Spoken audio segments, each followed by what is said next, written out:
Some truths in geometry aren't just sitting there out in the open. They're kind of like little mysteries, just waiting to be solved. And to crack them, you really have to learn to think like a detective. So let's grab our magnifying glass and dive right in. Now, I know what you're thinking. This is about hamburgers, not math. But stick with me. This way of thinking is actually a super powerful tool. It's called proof by contradiction. You start with an assumption, you look for evidence that just doesn't fit, and boom, that's how you find the truth. It's one of the best tools in any detective's arsenal. So the big question is, how do we take this everyday where's the ketchup logic and use it to solve puzzles about, say, the angles inside a triangle? Well, that is the exact mystery we're going to unravel today. Okay, first things first, let's get our detective's toolkit ready. Our very first gadget is this incredibly powerful technique called the method of contradiction. You might also hear it called an indirect proof. So here's the core idea, and it's kind of cool. Instead of proving something is true directly, you do the opposite. You start by assuming it's false. Then you follow that trail of logic until it leads you somewhere completely impossible, a total dead end. And that dead end, that's your proof. It all boils down to a simple 3-step method. Step 1, assume the opposite. Just pretend what you're trying to prove is totally wrong. Step 2, hunt for the contradiction. This is where you look for that one piece of evidence that just doesn't make any sense. And finally, step 3, you use that contradiction to close the case, which proves your original idea was right all along. All right, detective, let's put this new tool to the test. Let's open our first case file. The claim on the table is that a triangle can have at most one right angle. We're going to prove this is true. So, step 1 of our method, assume the opposite. Let's just play a little what-if game and say a triangle can have 2 right angles. For fun, we'll call them angle A and angle B, and we'll say they're both 90 degrees. Okay, now for step 2. We hunt for that contradiction. We're going to use a fundamental law of geometry, the triangle sum theorem. It's a rule that can't be broken, and it says all 3 angles in a triangle must add up to 180 degrees. So let's plug in our numbers and see what happens.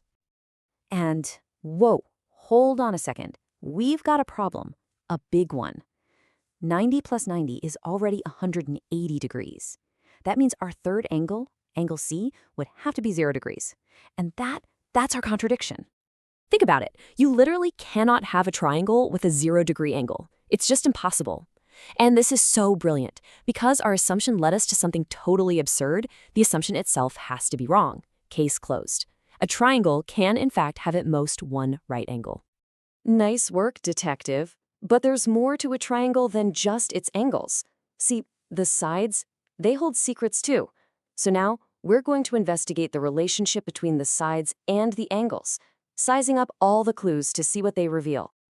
This connection is actually really intuitive once you see it. In any and every triangle you'll ever meet, the biggest angle is always looking across at the longest side. And you guessed it, the tiniest angle is always opposite the shortest side. They're like partners. Now, this whole relationship is so important that it actually gets its own fancy official theorems. They sound a little formal, sure, but really they're just 2 sides of the same coin. They both say the same simple thing. If you know which side is longer, you automatically know which angle is bigger, and vice versa. Let's see this in action, make it a bit more real. Imagine a prop for a stage play, this mountain here. If we know the lengths of the 3 sides, we can immediately figure out the order of the angles, from smallest to largest. The shortest side, 24 feet, has to be opposite the smallest angle, L. The longest side, 32 feet, has to be opposite the biggest angle, K. See? It's that simple. Okay, so we've got tools to prove things, and we know the rules that connect sides and angles. But what about the most basic question of all? Can any 3 random lines even form a triangle? Turns out there's a rule for that too. It's like the absolute law of the land for all triangles. Just look at this. On the left, everything works out. The 3 lines connect perfectly to make a triangle. But on the right, they just can't connect. It doesn't matter how you swing them around, the ends will never meet. So what's the secret rule here? What's going on? Well, it's called the triangle inequality theorem. And this rule is non-negotiable. It says that for any triangle, if you pick any 2 sides and add their lengths together, Their sum absolutely must be greater than the length of the third side. Not equal to, not less than, it has to be greater. Okay, time to open our final case file. We've got two sides of a triangle with lengths of 9 and 14. The third side, x, is our mystery. So, using our new theorem, what's the possible range of lengths for our mystery side? All right, to crack this, we have to check two different possibilities. To find the absolute smallest x could be, we assume 14 is the longest side. That means x plus 9 has to be bigger than 14, so x must be greater than 5. Then, to find the biggest x could be, we assume x is the longest side. That means 9 plus 14 has to be bigger than x, which gives us 23 is greater than x. And when we put those two clues together, we get our answer. The length of that missing side has to be somewhere between 5 and 23. It could be 5.1, it could be 22.9, but it cannot be 5, and it cannot be 23, or anything outside that window. So, what's the big takeaway? It's this simple but incredibly powerful rule. It's like the gatekeeper that decides whether three lines are even allowed to become a triangle. You just have to test any two sides against the third, and if they pass every single time, you've got yourself a triangle. So there you have it. We've just added some seriously powerful logical tools to your kit today.